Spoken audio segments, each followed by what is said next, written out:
Live from the internet, it's the Narrative After Show, bringing you the entire week in review. With Rachel Bitecofer, Eric Garland, and here's your host, Zeb Chalet.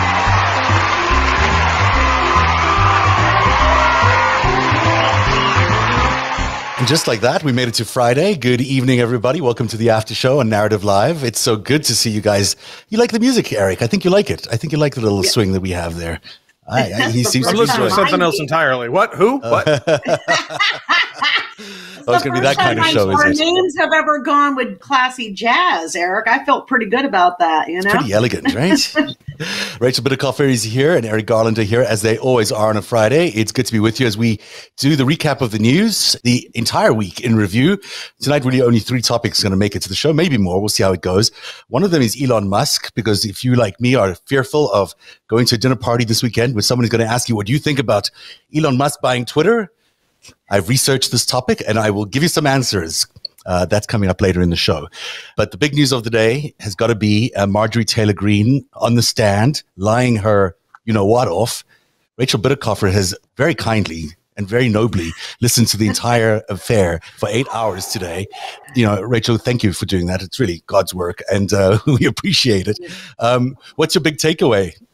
You know, it's still, I will tell you, you can see the tiredness of my eyes streaming the phone watching this trial. It was fascinating and it was so important, and we are going to have some laughs about it. But as one of you guys said before the show, lots of seriousness on trial today, too, in that little affair. So I've got some interesting things to tell people before we jump into the clips from today's MTG hearing. Firstly, people should know that we're very thankful to our patrons on this show, because without you, none of this would happen. You know, it's Eric and Rachel and me, but it's only possible because of our patrons. So we welcome you, and we welcome you to join our Patreon program at patreon.com/narrative. But also, because we love you so much, there is now a hotline, a red phone, if you would, that you can call us directly by messaging us. It's like a modern red phone. And you can call us at any time, send us your messages. We will take them, and you don't have to speak. It'll just be text. But we'll be happy to show you them on our phone, on our air, if you send us our messages. Now, to access the red phone, only patrons can go to narrative.org/TV. That's narrative.org/TV. That's where you can talk to us about whatever it is you want to talk to us about. Maybe it's better if you talk to us about the topics on today's show, like MTG and Elon Musk, but we'll take any comments at narrative.org/TV. So that's something you need to know about. Also, you will see throughout the show something new. There's a little barcode thingy. What do you call this? QR code? Because we're so on top of things here. We're so into the future that you can now scan that. And apparently it will take you to the podcast page, the Narrative podcast page, and you can make sure you follow the podcast. And you'll have it there for your future reference. If you need to ever find us, you'll know to find us on Apple Podcasts.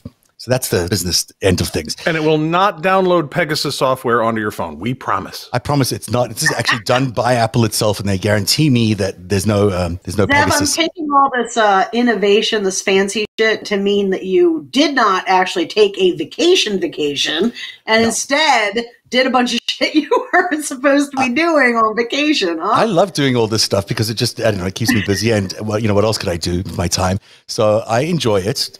Well, I do have one critical feedback I think you need, though. This is really important for all of us, all of our sakes. Yeah. The red phone. Yeah. Nobody under the age of like 20 or 30. And literally, Rachel, they have a phone, and I watched the little kids go up and try to figure out how you would call somebody on it, the rotary phone, and it's so funny. I beg to differ. We will order nuclear strikes. You didn't get the memo. We have a thing. We're cool. In TV control rooms around the country, still, I believe, there are still red phones, because it really is the only way that execs or senior presidents of the company can reach a control room producer if they need to in a hurry, is to call the red phone number. And it's really only used for that, and you really hate it when it rings. You freak the hell out because you're like, oh no, we did something really, really wrong.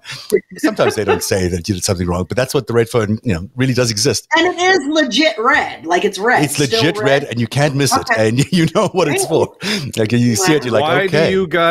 Why are you having Ghislaine Maxwell on as as a Yeah, guest. exactly. That's the phone that Murdoch used to call to make Gretchen show more skirt while she was on the air, you know? Oh my gosh, Remember how he used to probably. do that? The Fox News Probably. predators? They'd sit up there and call him in and be like, tell her to move her legs. You guys didn't see that movie? No, I haven't seen that movie, but I believe that it's probably quite true. It had Nicole Kidman and somebody else that was major in it. Brings to life the Fox News sex harassment scandal. So well done. I think it's called Bombshell. You should definitely see that. Definitely check it out. That sounds really good. By the way, hold on. So I'm certainly not going to put Rachel in this, but Zev, we might need a camera shot for you and I that's like a glass top table, and everyone, I guess, will wear kilts. I actually have a glass top table, and I'm naked from the waist down. But you know, after I saw those Madison Cawthorn partying pictures, you know, I just can't take any more today. No more visuals. We won't go. Oh, were there pictures? I didn't see the pictures. Oh yeah, they came out today. I mean, this has been a Where have I been? week in news. You know, not to like bump ahead into the agenda, but what a week! And then after 8 hours of MTG on stage, what do I get? I get a Politico piece with photos of Madison Cawthorn dressed up in a brawl, drunk off his ass, partying with some chicks. I mean, it's not surprising. Well, he's the orgy and coke guy, you know. Well, yeah, the orgy and coke guy, but he's paraplegic. I always find it so difficult to understand how he does these things. There's a lot of orgy. There's a lot of orgy. Nose job. We don't want. Look. Do we want to talk down orgies and coke here? Yeah. I don't know what the brand of the show is, but I want to. It's definitely orgies and coke. It's been a rough week for the people of the GOP, partly because of the orgies and coke, but also because it's been a rough week for them, MTG. And then they're also their patron. Have you seen what happened to their patron saint, Mr. Vladimir Putin? Have you seen what's happened to him? Spare a thought for this man. This is well, it was the Flynn brothers couldn't get on this show for love or money. I mean, that was the biggest loss to the Republicans. But yes, but we have this guy. How it started, how it's going. I mean, which is the before and after, which is the good part there. I don't see it's a all hero. Downhill. It starts bad and it goes down. The horse's hair in that photo. Do you see? You know what? That's what? Good looking hair, man. What happened to his hair? Look at his hair. He looks like a Soviet-era civil servant waiting for his pension is what he looks like. Yeah, there's a lot going on there, man. Yeah. You know? No, the horse's haircut, I have slept on that. That's the best part of that photo, and I never noticed until Rachel picked it up. So that is a great. I don't know why it stood out, because I've looked at that photo so many times, Eric, but boy, it's like the Rock of Ages of horse's hair, you know? That's fashion forward, like fierce. Yeah. No, that was none of us noticed it until Rachel. In fact, things have gotten so bad for Vladimir Putin that he's actually now going around in this, which is that's a good visual. I spent a lot of time on Photoshop last night because who can resist that? That was worthy. That's worthy. I like that's worthy of time. Okay. We didn't talk about this, so I don't expect the tweet. But there was apparently the Ukrainians. There was the cruiser Moskva that got sunk, and I believe it's the first flagship of a major power that's ever been sunk by a country that doesn't have a fucking navy, which is a serious thing. They have a navy in Ukraine. They have one. In 2014, Russia seized their navy. That's right. Most of their navy was in Sevastopol, and most of the cruisers and anything that was military, they didn't. It's funny, it never made it on the news, and it never became part of that discussion. It was like, oh, they just took Crimea. No, they took all the warships that were in Crimea. Yep. They took over the naval power of the Ukraine in the Black Sea. And I believe they had some different supply ships, corvettes, some different stuff, but their major missile cruisers or anything that they had, that the Russians seized that. And anyhow, the Moskva, despite not having a navy, they sunk a Russian flagship, and they declared that wreck part of a UNESCO heritage site or something like that. They declared it an underwater theme park, for serious for the. It's part of it's part of the Ukrainian Cultural Heritage Center or something. Every national will have to go and dive to get to see the boat in the future, or what's left of it. That is trolling. You never have. you don't normally have trolling in wars. Like, it's not, they took the beaches at Normie and it's like, whackity, schmackity doo. They didn't get all cutesy, but, these guys, they have jokes. They have commemorative stamps, fuck worship. And I mean, they got comedy writers. We split off part of the Conan O'Brien battalion and handed them to these guys. And, they have a comedian who's the president. I mean, I didn't even make that connection. Yeah. I don't know any dumb comedians, because you have to be inherently intellectual to do stand-up comedy. It's so demanding in terms of what you're trying to do all at the same time with it. It just seems like it breeds smart and also very complex, depressed people. Like myself. Yes, indeed, it does. If you want some jokes, here's Representative Green, as you all know, was on the stand today defending her comments, defending her statements, her actions ahead of January the 6th, because let's face it, she's an insurrectionist.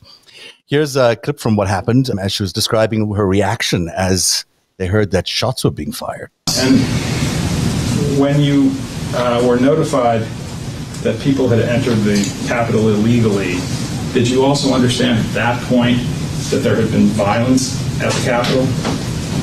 I only knew what I was told. I'd heard a gunshot. We all heard it.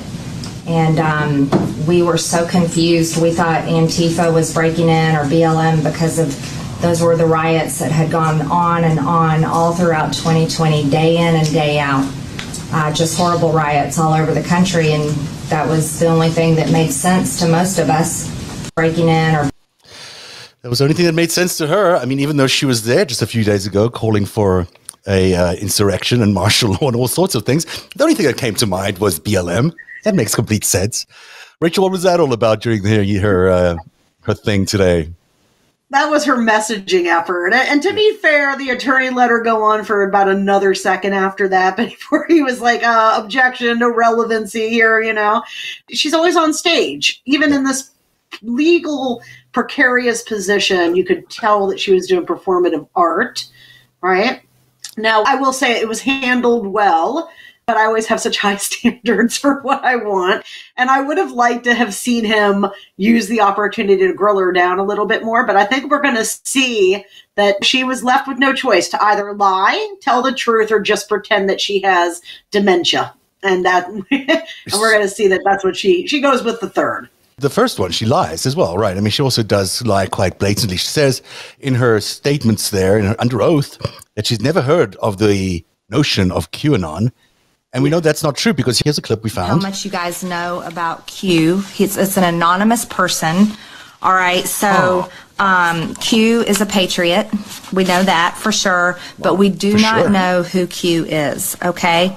So now the question is, I'm going to talk about this and I'm going to tell you, I don't know who Q is, but I'm just going to tell you about it because I think it's something worth listening to and paying attention to. Okay, and the reason why is because many of the things that he has given clues about and talked about on 4chan and other forums have really proven to be true. Okay, so there's some... I would let you go. I did not have Q with that anonymous. I did not have. She did not inhale, Eric.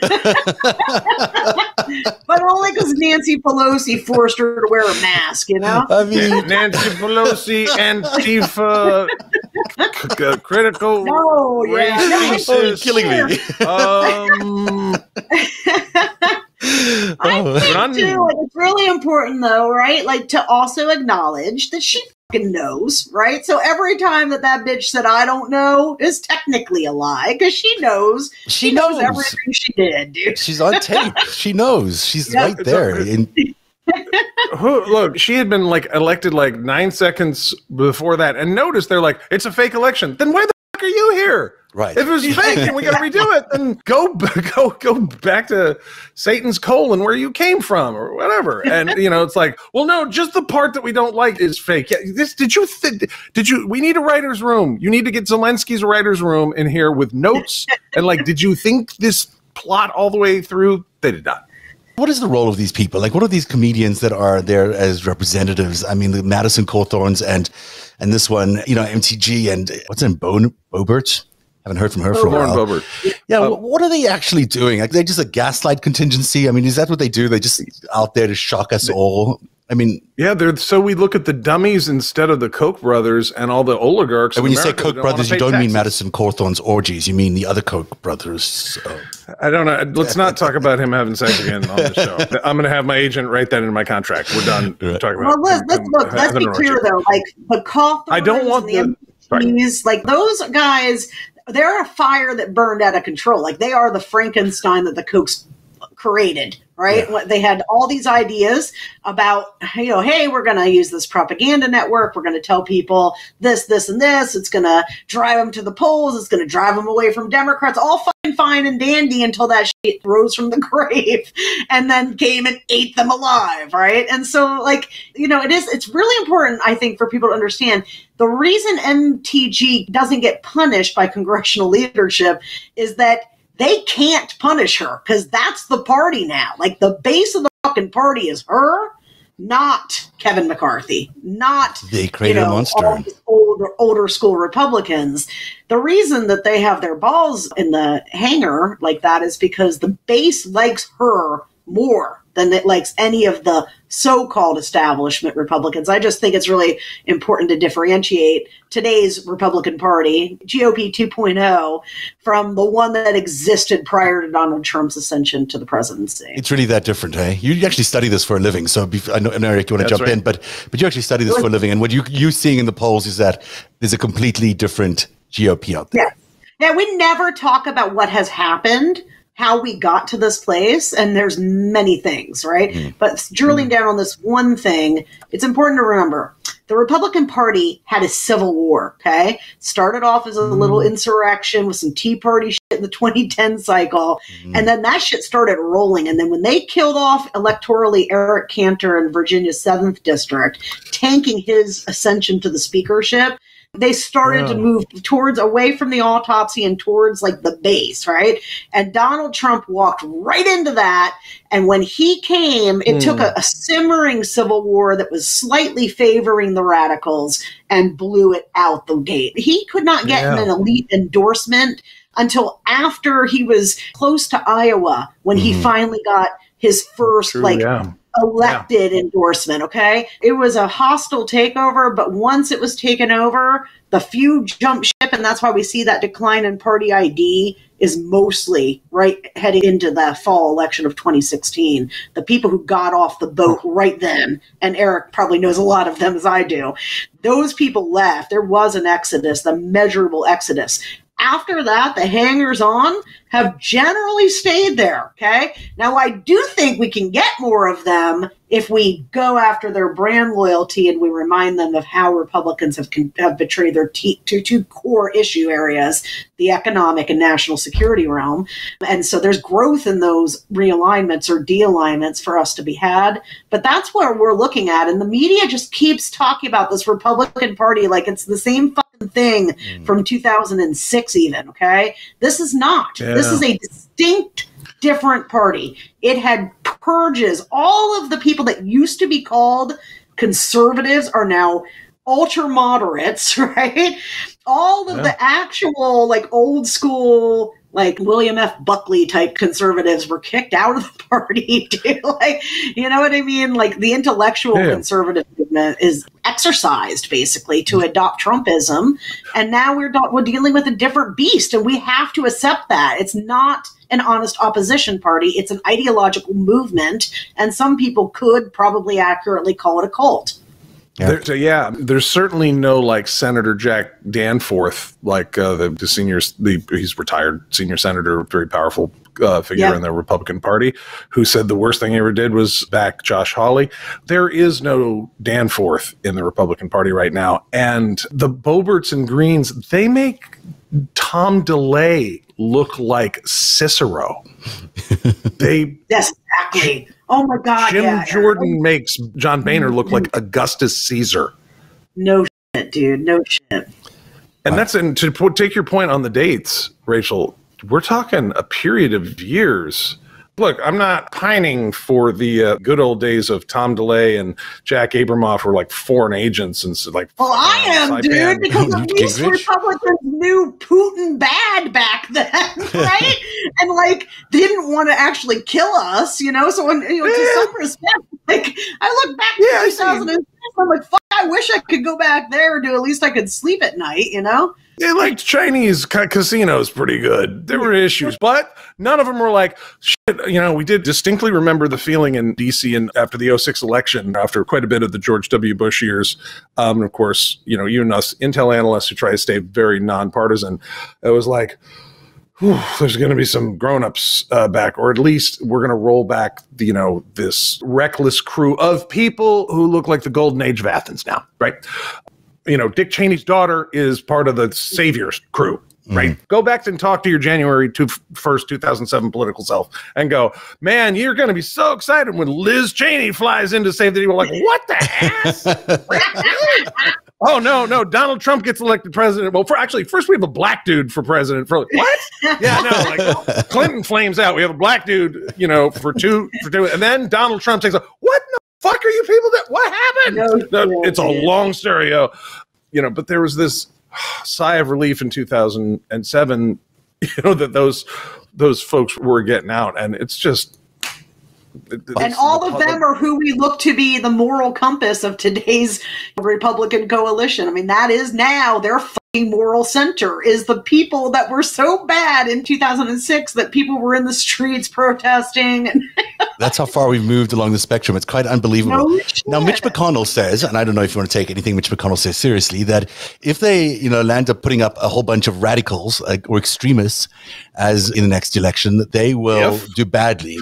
Now, they're going to put up a lot of extremists, but they're also going to do better than expected.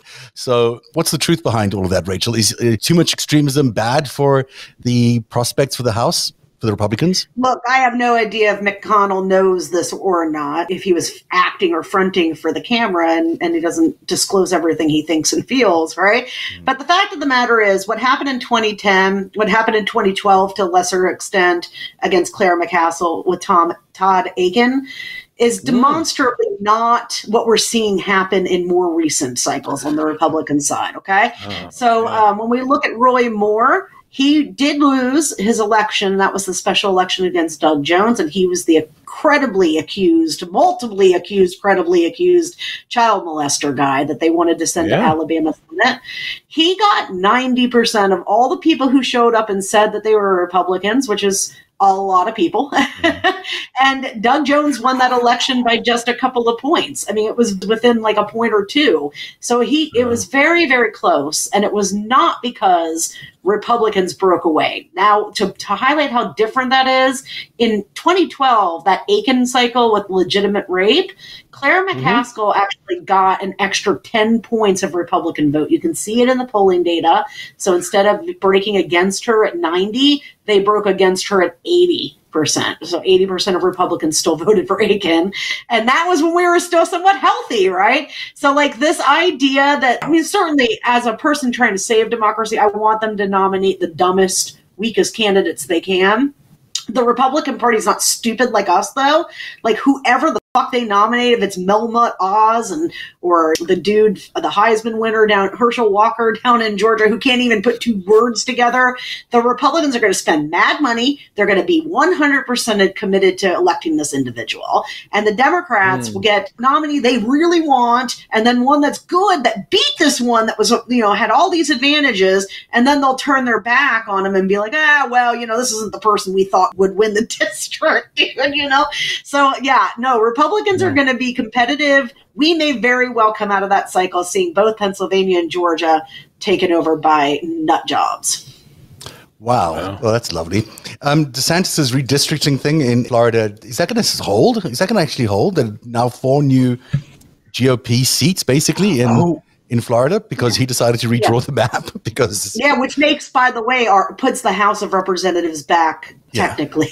Technically. It was already going to be a miracle to hit 218 with the other Florida map. And if DeSantis puts this one in, it basically buffers them on our best case, right? So it's a big problem. And here's the thing. I think DeSantis will be stopped by courts, but I don't know that he's going to care, I mean, he has to, doesn't he? Maybe he doesn't. Maybe he doesn't. I don't know. No one knows anything anymore, it seems. Like, it's just J.D. Vance is telling people, well, there's no enforcement mechanism. It's not like the court has a military. So if the court rules against them favorably, that's what you guys saw J.D. Vance's statement. It was like full on Mein Kampf, right? He says we should go and take all over the left institutions, ideologically purge them of wokeism. And, you guys didn't see this? I didn't see it. No, I didn't see that. It's so I saw it go by, and I was just like, Vance. And then when the courts rule against us, we'll just tell them to fuck off because they don't have an army, which is like a famous quote from one of these historical. Yeah, you guys should see this. The Supreme, it was Andrew Jackson. The Supreme Court's ruled this. They can send their army. It's incredible because it was Dave Weigel that brought it out for Twitter, and he's not going to put something up that's not legit. So there's a bit of history there, Eric. You were suggesting that there's just remind us of the history there, because I'm just curious about it. I don't know enough about American history. Andrew Jackson, I believe the Supreme Court ruled against Jackson's treatment of the Native Americans. So they delivered their ruling, and Andrew Jackson said, well, that's very interesting. They can send their army and enforce it. That's what he quoted. And note, it's Andrew Jackson's, look, I can't wait till we put Harriet Tubman on that $20 bill, because she's a nurse, a spy, a badass, all the things. Yeah. Put her on the 20. But the only other place you'd see Jackson is Trump, who's, a guy from Queens, remember? So shouldn't have, a lot of those nostalgias. He had Jackson's portrait up in the Oval Office, I think, from the beginning, which was a very early threat from these guys. Yeah. That's like we're in, and if you want to come out, you're getting a fight. So they kind of called their shot there very early. So we need an army, is that what we're saying? That Jackson portrait in the White House. I mean, I remember, Eric, I'm so glad you also zeroed in on that, because I remember just the first time I saw that, the sinking feeling I got in my gut. And previous to that, of course, I generally had joked around about this isn't going to end well. It's going to have to end in some kind of coup of some type. And then I saw that Jackson shit, and I realized, no, this is fucking bad. They know exactly what they're doing. It's much more smart than people think it is, right? And you can't be shouting. I mean, it's it was such a tell that was deeply ideologically committed to this idea of a superior executive. And keep in mind, what Vance is saying, what Jackson argued back then, is, okay, if the court's going to say something is unconstitutional, I'm going to say, fuck you don't have an army, you can't enforce it. And with that, you are basically toppling a pillar of our constitutional order. It's not a small thing. Yeah. Speaking of executive rule and superiority, that came up in today's MTG hearing. Here's a moment I was surprised to see. The lawyer representing President Trump in the Green candidacy hearing has that clip. To discuss that topic, the idea that there should be martial law declared in the United States prior to the inauguration of President Biden. Your Honor, I'm going to have to object. I actually represent the President of the United States, and that's covered by executive privilege. She can't get into any of this conversation. Executive privilege. She's not a member of the executive, and this counsel is here on Mr. Trump's behalf, unless there's something I missed. It's not a proper objection, Your Honor. So I don't know what he was doing there, but hello, Trump's lawyer. Executive privilege? No, you can't claim that, really, can you? I mean, is it even possible under these circumstances? None. No, you cannot. She's not part of the executive. Can you imagine if she were? Secretary of State or something? There's so much wrong with that, phone book lawyer's assertion of executive privilege. But my favorite part is that MTG's like, yeah. That he totally had her convinced, Oh, man. We argue papal infallibility. Yeah. That's not how this works. That's not how any. There were some nice moments of today's community service, and that was definitely one of them. She's not part of the there's going to be marital fights. Are you sleeping with your secretary? That's covered by executive privilege. Yeah, exactly. She serves. I heard it one time on the news. Fuck it, right? It's still executive privilege. It seems to be where we're living these days. This is where we're at. Unless it's a discussion that happened in the Presidential Emergency Operations Center, and you're asking about that, which would be covered by executive privilege, that should be retitled for everyone. F you, I'm not answering that question. Go f yourself. And Yes. in that order, on the news. Which They all have may to say or it. may not have occurred after an underground tunnel jaunt from the Willard Hotel. We're just saying we don't know for sure. We're but just we're not saying. I mean, it's possible. That's covered by insurrectionist privilege. It happened in the executive office, essentially. So the operations center would be part of the executive office, I think. So you Technically, think it happened while we were overthrowing the government, so therefore the government shouldn't have any power over that? Overruled. That's basically the defense. I don't think we'll have time to cover it. But the defense is, look, you can convict me of my obvious crime of insurrection is basically their defense, okay? But don't bother, because we might get amnesty if we can take control of Congress and get 2/3 vote in time before she's sworn in on the 3rd, which is basically saying, hey, if we can get this, new Congress in, seize power, she's not applicable. She's got amnesty. So, yeah, it's really a fucked up legal argument, dude. So you think MTG had a bad week? Madison Cawthorn had a bad week. Even Vladimir Putin may have had a bad week. But spare a thought for this gentleman. Do you guys know who this guy is? Joseph F. Kahn. He is the new editor of the New York Times. Pulitzer Prize-winning China correspondent who rose to lead the international desk of the New York Times and then as managing editor helped steer the newspaper into the digital era, has been selected as the Times' new executive editor, the top newsroom job. And to say thank you, his photo editors actually chose to publish not only this amazing picture that you see on your screen right now, but also this photo you see right here.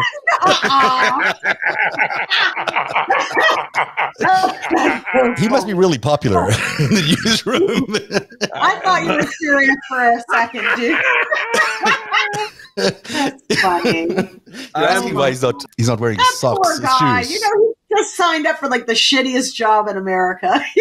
And you got to burn him like that, Just relaxing by the paper. In fact, I think it says here in the caption, it says, a job you can't win, man. Like New York Times, the chief editor, Mr. Khan with paper is what it says at the bottom, or relaxing with paper or something. And that Chinese symbol in Mandarin, that means investigating Trump, FBI finds no links to Russia. We wouldn't have it any other way. Look, even Vladimir Putin came in to say, cover up that thing. He's not having any of that. Anyhow, so that's the congratulations, Mr. Khan. You must have a very loyal and wonderful newsroom that are going to love you a lot.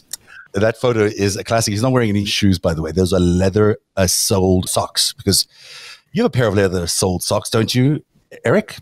What is he, a ninja? That's like, and the toe split a little bit. I mean, I don't know. That's a hell of a pose. That is just a hell of a pose. All right. Well, I'm redoing my corporate website, and you may not want to use this for narrative. You may, but I'm going to try and recreate the Elle Macpherson Sports Illustrated swimsuit cover with me. Okay, yeah, that's perfect. I think you'll be perfect. Because if this is look, I'm not a design guy, but I want to be behind the times if this is the trend. This is the trend. This is what the New York Times wants you to be posing like in your next photo shoot. So keep that in mind. All right. And on to Mr. Elon Musk. So this is, I know people are sort of freaking out. Is he going to buy Twitter? He may just buy Twitter. He's raised apparently $54 million or something like that. So that's a significant amount of money with which to buy Twitter. And everyone keeps wanting to have this conversation with people. And they're like, is it a good thing? Is it a bad thing that Elon Musk should buy Twitter? And most people have no clue, right? I mean, I had to look this up because I know a little bit about him because we've been researching it for our narrative series, called The Secret Life of Elon Musk. And there's certainly a lot of inconsistencies, to say the least, about his story.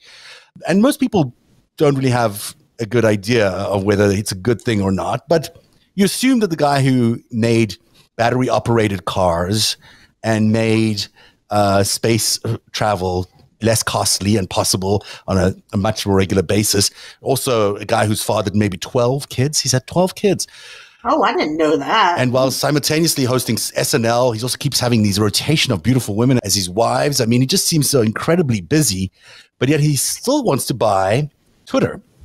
Yeah. And the thing is, the reason people suspect that it's not a legit kind of offer and it's not really what it seems is because he is not really what it seems. For one thing, we assume that he is wealthy, right? He's the world's richest man, right? That's what people say about him. Yes. Yeah, I would did not. assume. Yeah. Only he's not. Yeah. He's only rich on paper. So on paper, he's worth $300 billion or something ridiculous. But he's not really able to access any of that stuff. In other words, he is like the equivalent of every cash poor house rich person in America. Is that why he's couch surfing? I just heard him bragging about this shit, like on some interview. He was like, "Yeah, dude, I don't even have a house, man. I just sleep at all my friends' pads." It's exactly right. I mean, weird. If I was the fucking richest man in the world, dude, I'd be not doing that.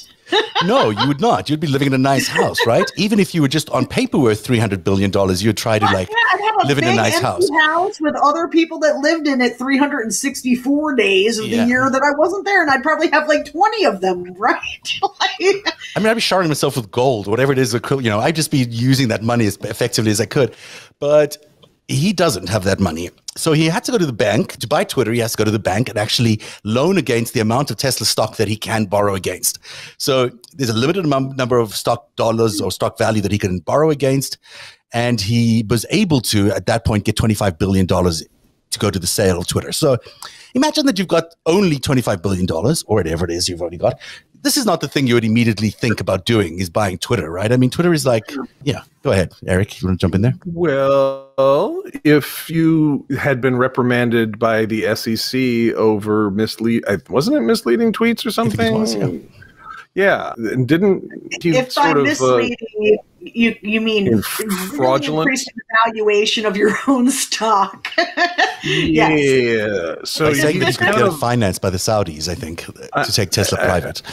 So he's looking to get ownership control over a large stockpile of digital forensic evidence of potential pump and dump schemes that are against the Security and Exchange Act of 1933 and 1934, I something didn't like even that. think about that. That's really interesting. I like that. That's you know why that's really interesting is because there's like a bit of a theory around the whole Tesla and SpaceX thing that it's a bit of a Ponzi scheme.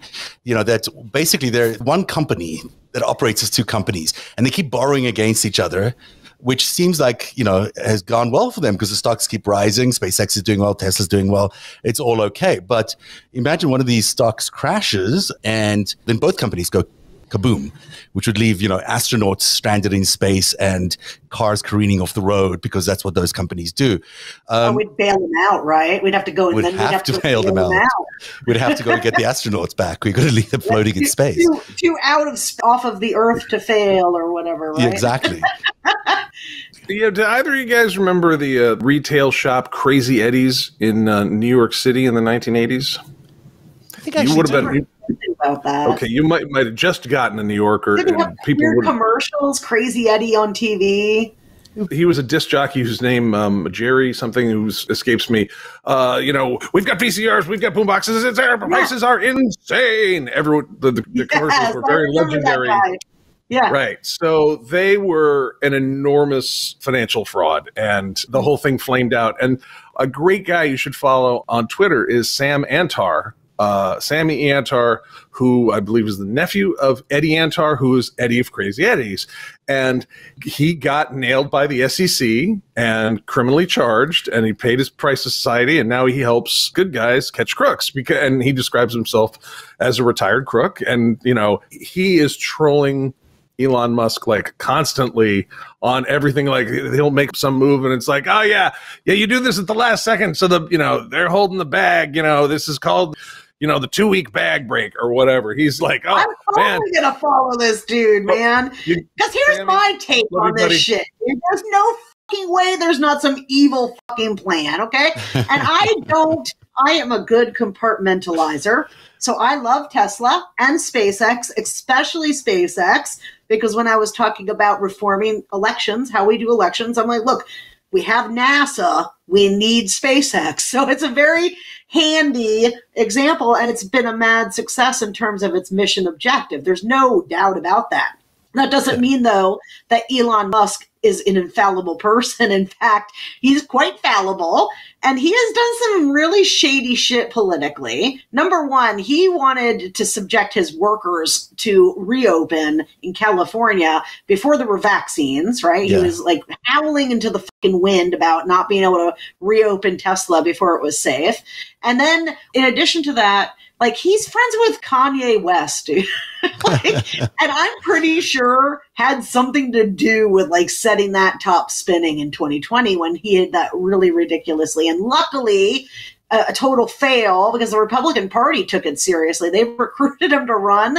Jared Kushner met with Kanye West to recruit him to run because they hoped that just being a celebrity would give him enough viability to siphon off voters. And it was a stupid plan. But, you know, number one, at least they try shit. And number two, it revealed to me that Elon Musk he's got political ideologies that are not to holding a company like Twitter. No, in fact, I would say that he thinks, this is his actual reasoning. He says publicly that he wants to buy Twitter because the entire civilization is at stake. That's really what he says. And I actually don't disagree with him entirely. I do think that there is a lot at stake with Twitter because, you know, we are having this battle between monarchists and autocrats on the one side, democracy on the other side. We're sort of seeing it, you know, claim many, many lives in Ukraine right now. It's threatening to overtake the world. There is a sort of an ideological battle going on. And we haven't quite had it here yet because we still have Twitter. In some ways, Twitter is sort of our battle space, right? I mean, whether we love it or hate it, and some of us hate it, but we still go because you can actually have ideologies and ideological conversations take place. And it's a place still that has some sort of fairness. It's not completely fair, but you can be a show like Narrative and be on Twitter and get an audience. If we do the same show on Facebook every week, we do the same show on YouTube every week. We get a fraction of the audience on YouTube, no audience on Facebook, but we get an audience on Twitter because the algorithms are a little bit more fair than they are anywhere else. This kind of stuff must really piss Elon Musk off, and Elon Musk's managers or whoever it is that runs Elon Musk must get really, really mad at the idea that there is television that is unregulated that they can't touch because they own all of television. I mean, they own the networks, they own Fox News and OAN and Newsmax and what have you. And so Twitter is an unregulated, and Facebook, and Twitter is an unregulated space for them. So they want to buy it for that reason. They think it'll save civilization by taking it off the playing field. They want to take Twitter firstly, they want to take it away from being public and turn it into a private organization. So there will be no SEC scrutiny, no anything about them. And then they want to rebalance the ideologies of the whole place. Yep. So it's a little disturbing. Yeah, no, it would destroy. I think the only reason he would buy it is for an agenda. Yep. You know, I think Elon Musk thinks Donald Trump should be on Twitter. I think he thinks that today. And I'm here to tell you that not only should he not be on Twitter, the banning of Donald Trump, had it occurred off of the social media platforms at the beginning, after he had violated their terms of use, maybe 10 or the first 20 times, if they had done it back then, we would not be sitting on the edge of a cliff right here in fucking America right now. And the last thing we need is a replatformed insurrection movement. Exactly. Noel Kassler, our good friend, puts it this way. It's such a coincidence that Elon Musk tries to buy Twitter around the same time that Truth Social fails at GOP. It's a good point. He's got a point, as Noel does. He usually does. Yeah. Now, here's the plan. Here's Elon Musk's plan. He wants to, social media platforms' policies are good if the most extreme 10% on the left and the right are equally unhappy. Why he says that, why he believes that, I have no idea. But if you think about it, that's where we're at in America today. We're at a very divisive stage of America, that everyone's sort of angry at each other and pissed off at America. And there's this belief that, like the Reagan doctrine, everything should be somehow balanced, that we should give the GOP as much credibility as the Democratic Party, even though the GOP is spouting a bunch of lies and propaganda and bullshit. And, you know, versus again, the truth, which is what the Democrats might be saying, or others might be saying, that we should give them equal rating, which is crap, really. Well, so there was a very revealing story that came out in the Los Angeles Times, and it sort of buried the lead. It was like the Twitter botnet that supported Elon Musk since 2013. So, you know, if this is going to be the town square, right? And we're talking about the left or the right. We touched on this a lot in 2016, and we need to do more of it. Freedom of speech should not be freedom of speech for Chinese, Iranian, North Korean, and Russian and Moldovan botnets to fire 75,000 tweets, harass people. You know, I went viral on Twitter in December 2016 for going, hey, there's Russia and Trump. and that blew up. And they've taken out a ton of these botnets. But the amount of, like, I was told by some of my people, like, dude, do not search for your name on anything. Like, not Twitter, definitely not Google, but, definitely not Twitter. There were botnets. That's not to say I'm not unpleasant and that people don't, say, authentic, mean things, some of which might be true. But, 78, like, I used to, go, I'm from Vermont and Bernie Sanders never used to be that impressive to us. 78,000.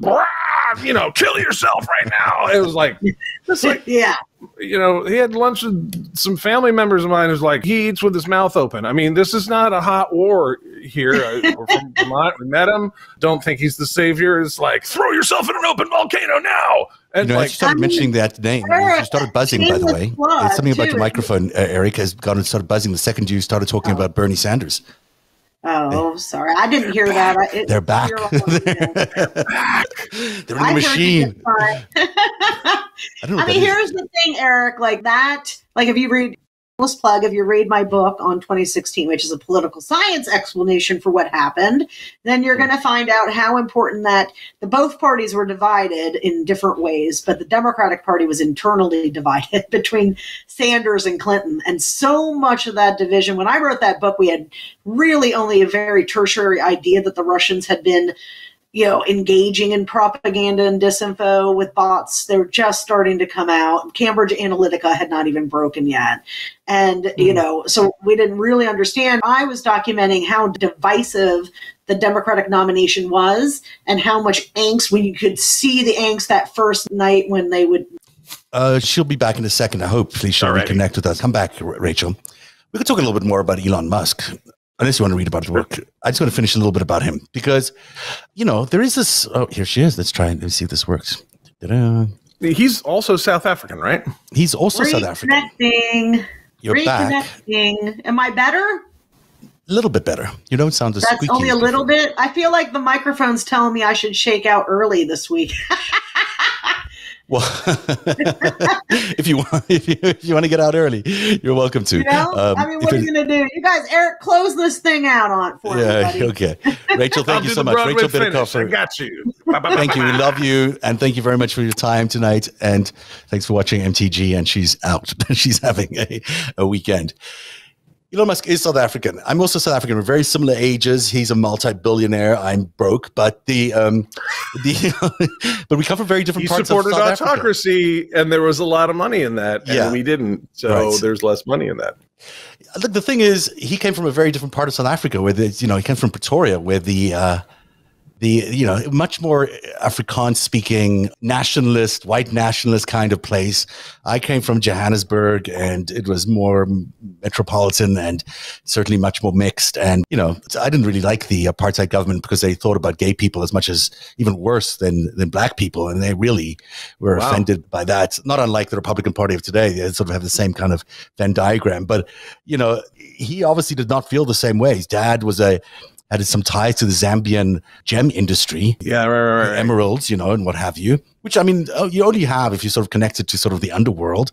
I don't know. I don't know anyone else who has ties to the emerald industry in Zambia, but, is that right? Is mining, I know, mining these days, I've looked at it strategically where China's tried to lock all that stuff up, and blood diamonds, that's a thing. But I didn't know necessarily that mining going all the way back to those decades, that was underworld. Oh, yeah. That was all this, the same parties in play, the same, Russians and Israelis and Americans all trying to get as much money as they can out of Africa and putting up all these dictatorial governments as proxy states and what have you. The point is behind all of this, he is not necessarily the guy we should be giving Twitter to, even for $50 billion, whatever it is he's going to raise. Even if he promises you the very, very best for Twitter, he's not going to deliver it.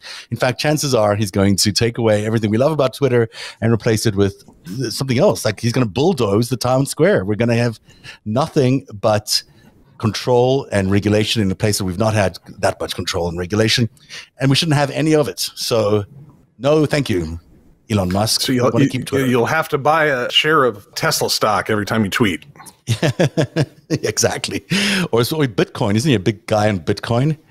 Isn't it funny these things all go together? They do. We should actually start an Indiegogo or something to buy Twitter. Maybe we can raise $54 or $55 billion.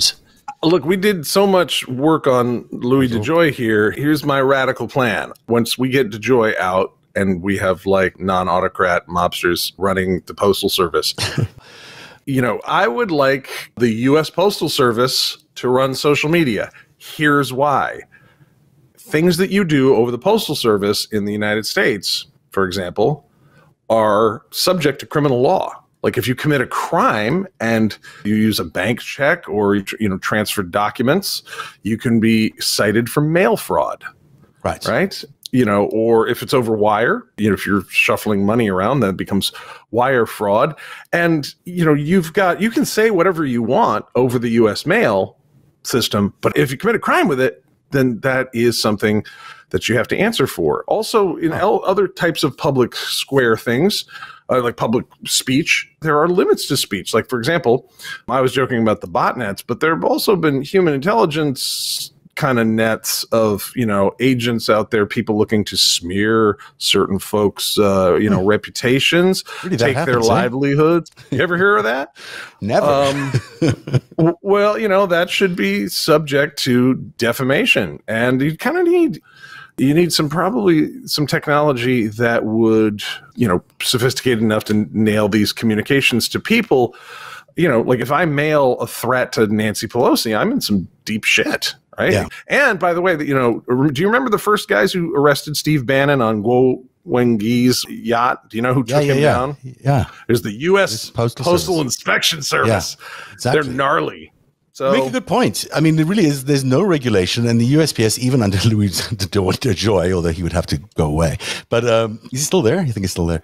He's still there, maybe. Yeah. So I think your point is valid. I mean, one thing that Elon Musk wants to do is take away all spam bots and make every human authenticate themselves, which would be a real suppression of free speech. But what you pointed out is quite correct. There are a lot of human groups, intelligence operations that could replace the spam bots and be much more effective without the spam bots in their way in organizing and amplifying messages, or, as you point out, discrediting people or disqualifying them from the public space by making them seem like something that they're not. That's a very good point that you raise, that we could be, even though they're human people, they're human and authenticated people, they would be much more likely to be successful if they were running it under a different regime where there was no spam bots and they could really do their work. So that's interesting point of view. I had a certain tech exec after the 2016 election who tried DMing me and saying, well, man, what about free speech? I'm like, Russian intelligence should not get free speech in America's election or France's election or Brexit. Or Fox News access, which they seem to have 24/7. I mean, I still don't get any of that. Like, just get rid of it. Just get rid of all these Russian intelligence officers that are running all these news and media organizations. Unnecessary. They don't need it. They don't need to be mainlined into our homes. They can reach your kids. This is a brand new era of communications technology and media, and there's almost always a Wild West period, especially since telegraph, was revolutionary in its way. I mean, before that, the fastest internet you had was a horse. Mm-hmm. And a guy on a horse, right? Yeah. And, he revolutionized some things, but, radio really did that. This is where you start getting, nationwide media. It changes music, and it changes, actually, you start getting people, especially when you add video to it, you get people changing the accents and standardizing the accent of a language in a country. These technologies change society every time. Yeah. And, we usually use them for sex and war first and then kind of go on from there. But, with social media, if you think about the films of Leni Riefenstahl in Nazi Germany, right? She was an incredible innovator in how to create, emotional images and, not a nice thing they did with it, but incredibly effective. And then, we recognized that as propaganda. And, but it was a Wild West. Like, no one understood how you could whip up people into such a frenzy using these images and radio and movies and stuff like that. And then we knew, and it's like, oh, we need, we had boards of broadcasters, and when everything was over the public airwaves, then you did have the fairness doctrine in the United States, and it's different in different countries. Social media came out, and it's become indispensable. And we didn't have any, maybe we were limited in the technology to make this possible, maybe we needed a blockchain type of thing to really authenticate who's who, so that even if you want to stay anonymous, we can track back to you in case you commit a crime or something. But in the Wild West period, anyone, you can set up 28,000 Huawei phones in Moldova and say, "Hi, I'm a black person who loves Donald Trump," and and that did fit right in the use of American free speech. Well, we need to get rid of that and keep the rest of this. Yeah, so. I agree. And this is from Homeland, the TV show, but it's on the floor, is it, of the CIA when you walk in there? Not that I've ever been, but it says, "And you shall know the truth, and the truth shall set you free." It does not say, "And you shall know the balance, and the balance shall set you free." It talks about truth. We don't need to give everyone balance and equal say, Mr. Musk. We just need the truth out there as best as we can have it. Also, this one I love from New Hampshire, the best motto of any state in America: live free or die. Because that's what's at stake, people. That's what's at stake. You know who said that first? John Stark. No. You know who John Stark is? He's a Revolutionary general. And I think it was 1949. Did you just scoop me on New England Revolutionary history, dude? I did. I'm coming back to South African history next, sucker. We'll go at it next week on the after show. That is the show for tonight. We're a little late for ending the show. Eric and Rachel. One more point. You brought up the greatest point here, because there's an old George Carlin comedian bit where he talks about how the states are defined by their license plates. And in Idaho, on a license plate, it says famous potatoes. In New Hampshire, it says live free or die. And he says the secret to life is exactly somewhere in the direct middle between famous potatoes and live free or die. But I think it's a little bit closer to famous potatoes. That was George Carlin's line. So I think he's probably a little right, but I do like the live free or die for the ending of the show. So we'll stick with that. And famous potatoes. I like it. Have a good night, Eric. Have a great weekend. It's good to see you again. We'll see you again on Tuesday. Ciao.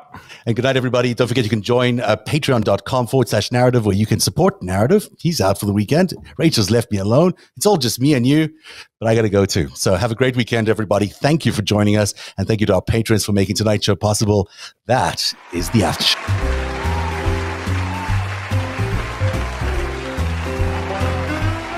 Narrative is made possible by viewers like you. You too can support our independent journalism by going to www.patreon.com/narrative.